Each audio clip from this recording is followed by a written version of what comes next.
Well, hello yet again, Grill fam. It's great to see y'all. How's your day going? How's your week going? How are things in general?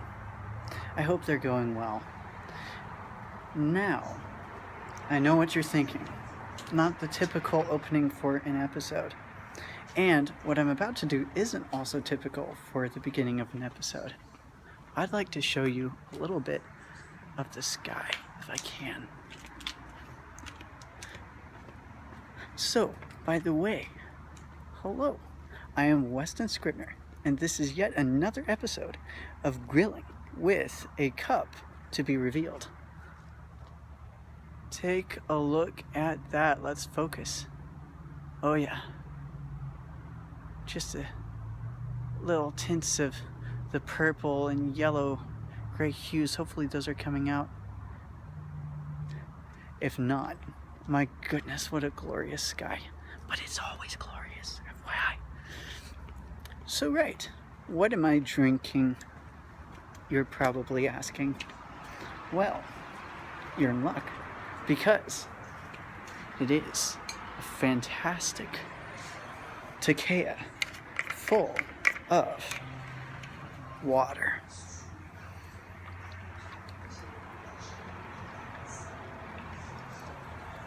Oh, yes. So delicious. My goodness. Love it so much.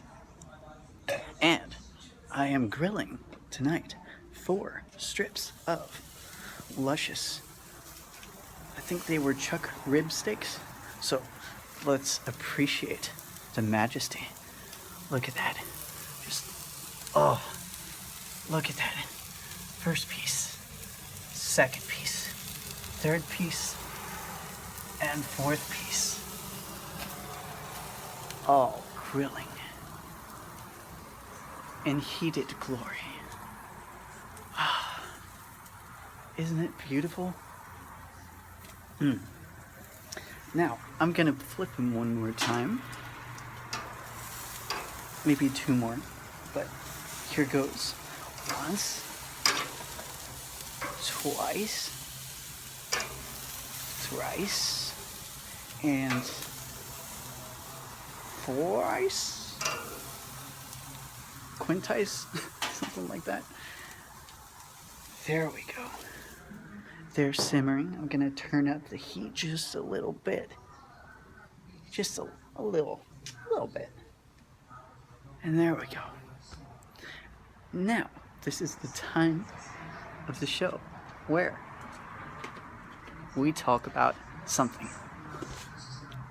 And I thought I would share some thoughts from this fantastic book, or phantasmagorical, both are fitting, called Surviving the Sermon, a guide to preaching for those who have to listen. But before I do that, I'd like to segue a little bit more smoothly. So, when I was really super young, I was thinking about, what do I want to do when I grow up? And I'm still trying to figure it out. What I can tell you is that, well, for example, for a time, I wanted to own like a 50s or 40s style malt shop by day and then be a spy by night. That would be interesting, I still think.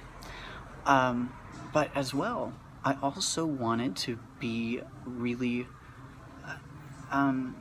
prepared in case I wanted to go into the preaching ministry.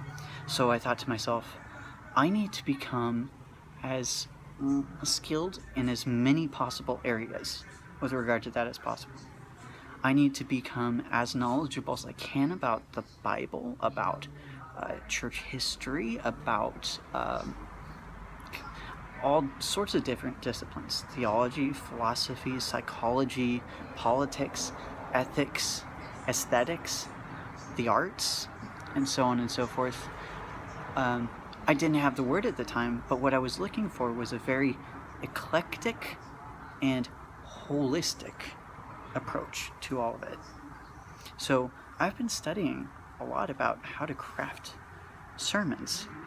And actually, this whole series is more or less an effort for me to become a more concise speaker and a more,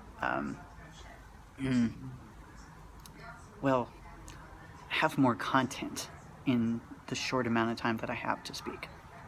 So, with that said, I'd like to introduce some thoughts to you. When you hear the word sermon or preaching, maybe you think, oh boy, I remember that time on Sunday, every Sunday, when I was just like, okay, it's 12 o'clock, it's time to eat, and we're going until 1 or 2. I'm hungry, I'm really hungry, my stomach's rumbling. Oh my goodness, can other people hear that? I'm pretty sure they can. That's probably what you're hearing, or thinking when I say those words. But this book is one excellent resource, and I have a few others that I'll probably give links to in the description. I'm going to be talking from page 21, where the author writes, paradoxical though it may sound. Thing 1. Preaching is much more a matter of listening than it is of speaking. Thing 2. Preaching is far more a community interaction than it is an individual monologue. Thing 3. Effective preaching is at root more descriptive of the human condition and of the God who reaches toward that condition than it is prescriptive about how we must, ought, or should think, feel, or act. Thing 4. Good preaching evokes a response from listeners more than it exhorts them to respond. Thing 5. Preaching is more continuing process than finished product, even if the sermon is written out and delivered verbatim. Thing 6. Preaching is a creative action, not just a historical, theological, or scriptural report. And with that, I'll end the quotation. Let's think about that a bit while I flip again. Oh, yeah. Oh, yeah.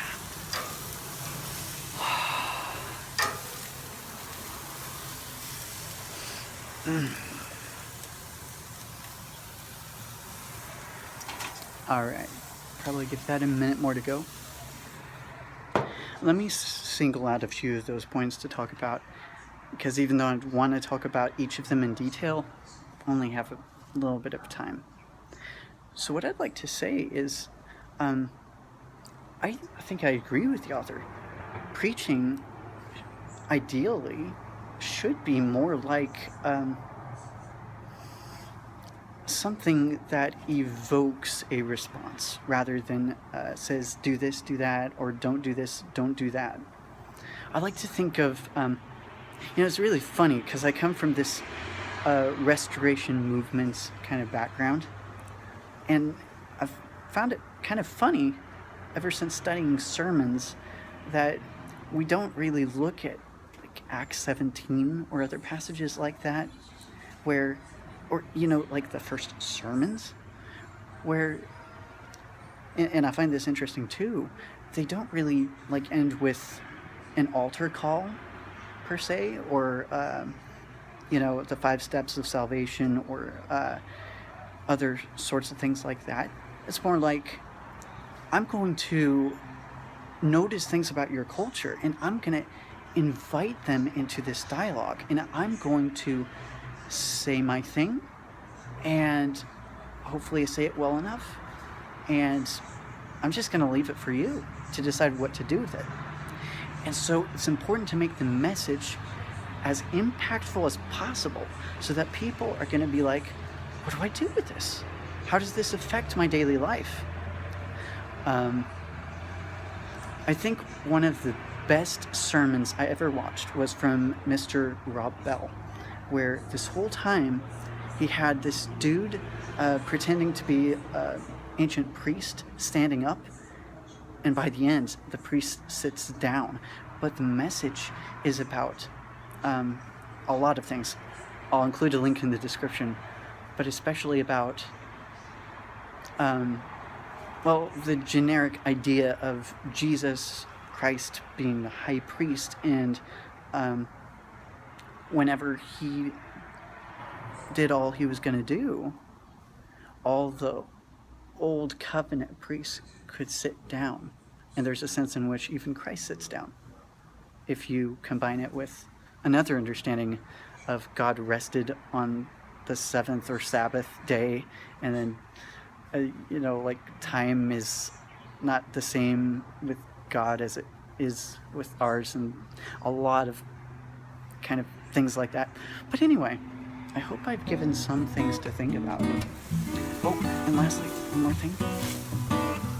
I think sermons are a lot like the grilling process, where you've got a limited amount of time, probably like 20 minutes or less, because that's the average attention span of people. And afterwards, you kind of have to clean. Make sure it's clean. And it's a continual process of scrubbing and editing and improving. So with those thoughts, I hope they were of use, and I hope you have a fantastic rest of the week.